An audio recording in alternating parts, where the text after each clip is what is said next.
Atenção, radialistas de todo o Brasil. É hora de noticiar os fatos que ajudam a construir um novo país. Direto dos estúdios da Empresa Brasil de Comunicação em Brasília, vem aí a Voz do Brasil.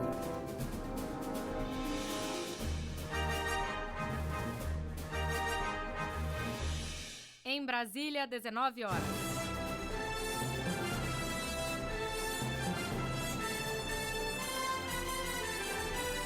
Está no ar a Voz do Brasil. As notícias do governo federal que movimentaram o país no dia de hoje. Olá, uma boa noite. Boa noite para você que nos acompanha em todo o país. Sexta-feira, 24 de junho de 2022. Faltam 75 dias para o bicentenário da independência do Brasil. E vamos ao destaque do dia: moradia. O governo entrega quase 1.000 residências a famílias de baixa renda na Paraíba. Imóveis foram financiados em 30 anos pelo programa Casa Verde e Amarela, com juros reduzidos. Priscila Cash. O governo federal investiu 75 milhões e 200 mil reais de um total de 81 milhões e meio aplicados na construção dos apartamentos. E você também vai ouvir na Voz do Brasil. Mudanças no setor aéreo. Lei do voo simples retira burocracias e reduz custos para a aviação no Brasil. Cleide Lopes. Para quem viaja, uma novidade: o passageiro indisciplinado poderá ficar suspenso de viajar de avião. E nossa entrevista do dia será uma prévia da Semana Nacional de Segurança Pública, que começa semana que vem. A gente recebe o Coordenador-Geral de Segurança Viária da Polícia Rodoviária Federal, André Luiz de Azevedo. Ele vai falar de lei seca, apreensões de drogas e segurança nas rodovias do país. Hoje, na apresentação da Voz do Brasil, Mariana Jungmann e Nazi Brum. E assista a gente ao vivo pela internet. Acesse voz.gov.br. Redução dos acidentes nas estradas, operações contra o crime organizado, apreensões de drogas. Hoje vamos falar do trabalho da Polícia Rodoviária Federal. E aqui no estúdio da Voz do Brasil a gente recebe o Coordenador-Geral de Segurança Viária da PRF, André Luiz de Azevedo. Boa noite, coordenador. Boa noite a todos. A gente começa falando aí da Operação Corpus Christi, que este ano apresentou uma redução no número de acidentes, mortos e feridos. O senhor podia comentar para a gente as ações da PRF que contribuíram aí para esses dados? Claro, sem dúvida.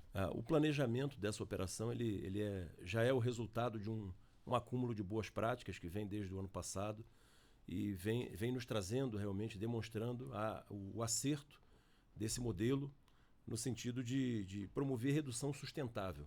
Porque, na verdade, a preocupação que a PRF tem com a redução dos acidentes é muito em função de reduzir e manter em queda os números, e não haver aquela situação de reduz numa operação, sobe numa outra operação. A ideia é que haja uma tendência de queda.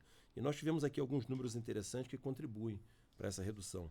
Foram 104 mil pessoas fiscalizadas com abordagem, foram 58 mil testes de etilômetro, com 1.221 pessoas flagradas com alguma quantidade de álcool ou que tenham se recusado a fazer o teste e foram autuadas por essas condutas.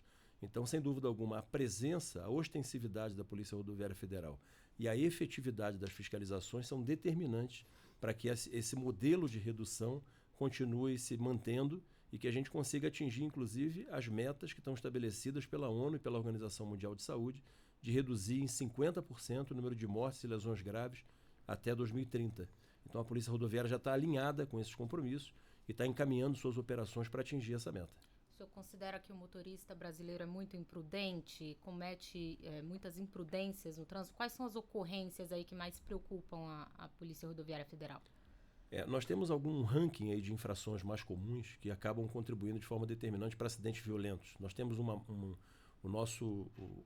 a estrutura das rodovias federais do Brasil tem uma quantidade muito grande ainda de rodovias em pista única de mão dupla, ou seja, os veículos circulam em mão e contramão sem uma divisão física central.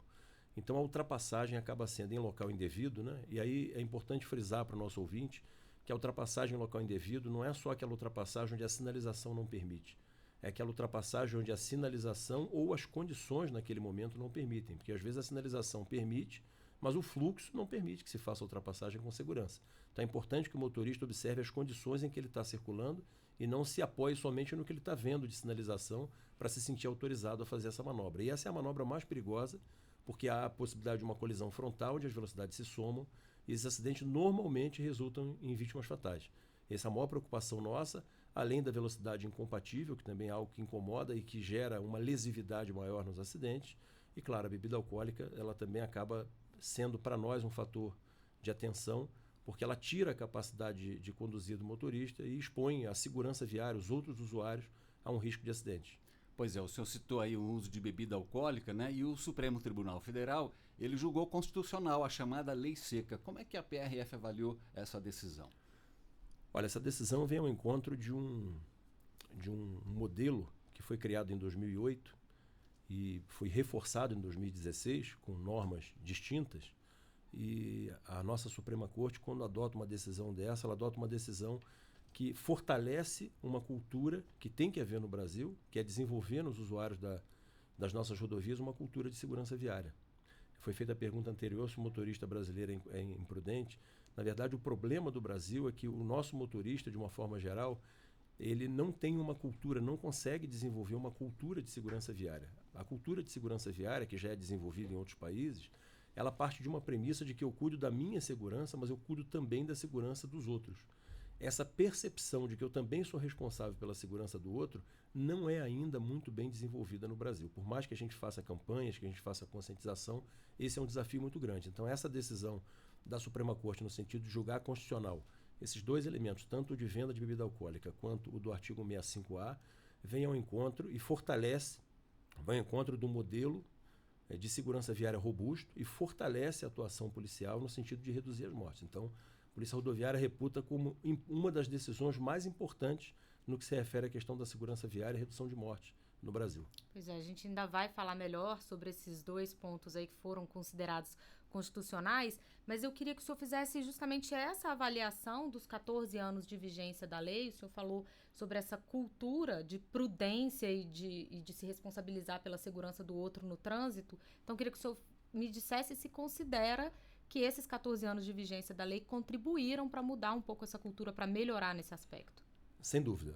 A Lei Seca, né, a Lei 11.705, ela inaugurou um modelo novo de percepção da atuação policial. Quando essa lei foi publicada, ela, na verdade, o que motivou essa lei foi exatamente um final de ano, um Natal no ano de 2007, terrivelmente sangrento, que acabou mobilizando as autoridades, né? As autoridades deram audiência para esse tema, e ele acabou se tornando uma necessidade de regulamentar essa norma com um pouco mais de vigor. Houve muita resistência no início, muitas judicializações, mas hoje nós reputamos, depois de todo esse tempo, né, esses 14 anos, que a lei está muito madura, e essa decisão da Suprema Corte fortalece, torna ela ainda mais consolidada, e o Brasil hoje é um dos países do mundo que tem uma legislação em relação ao consumo de álcool mais rigorosa dentre todas as outras, inclusive de países desenvolvidos. Então, isso para nós é motivo de orgulho. Pois é, entre os pontos que foram questionados na Justiça, né, está a obrigatoriedade do teste do bafômetro ou etilômetro, né? Vamos explicar para os nossos ouvintes como é que a lei define essa questão? Sim, claro. Na verdade, a fiscalização policial, né, a fiscalização da Polícia Rodoviária Federal, é uma fiscalização de rotina, normalmente feita com abordagens rotineiras aos usuários para uma verificação preventiva das condições que o motorista está dirigindo. Dentro daquele conjunto, o motorista é convidado a fazer ele responde a uma série de questionamentos e é submetido a uma série de testes, verificação de documentos, né? E dentro desse conjunto há o teste com etilômetro para verificar se aquele motorista, porque em muitos casos o motorista que consome bebida alcoólica, ele não exterioriza um comportamento de imediato que se possa identificar que ele está sob efeito de álcool. E o teste do etilômetro é exatamente um equipamento homologado, aferido e técnico o bastante para fornecer para nós a indicação se aquele motorista tem traços de álcool ou não. Essa é uma discussão que foi muito alongada ao longo desses 14 anos, ela foi muito aprofundada e, na verdade, se concluiu, né, a própria Abramet e outras associações médicas concluíram que qualquer quantidade de álcool no sangue altera a capacidade psicomotora e altera a condição do motorista para dirigir.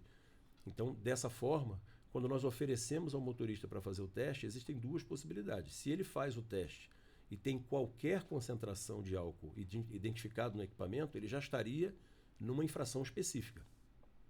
Se ele não tem nenhum sinal exteriorizado e ele se recusa a fazer esse teste, essa foi a grande inovação da norma, ele já está num outro tipo autônomo, que é o tipo previsto no artigo 165A do Código de Trânsito Brasileiro.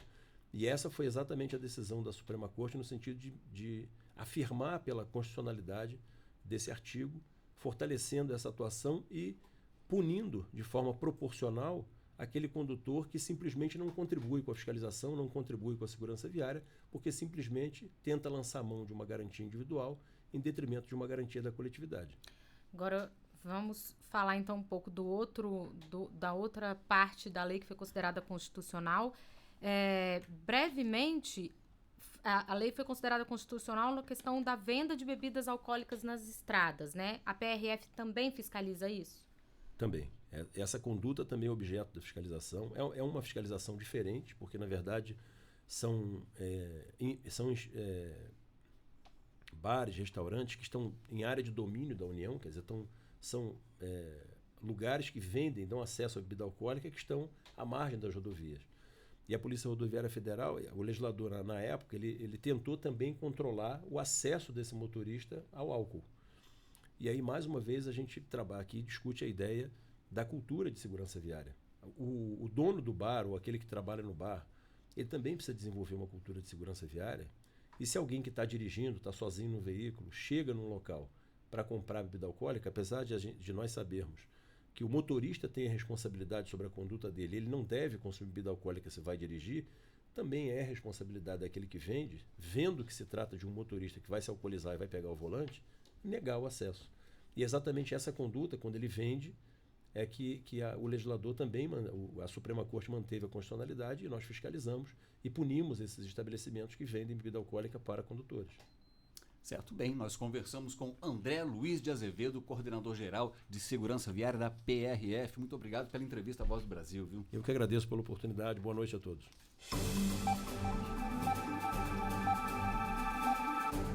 Quase 1.000 famílias de João Pessoa, na Paraíba, receberam hoje a chave da casa própria. Os apartamentos construídos pelo programa Casa Verde e Amarela vão beneficiar quase 4.000 pessoas de baixa renda. O presidente Jair Bolsonaro participou da entrega das residências.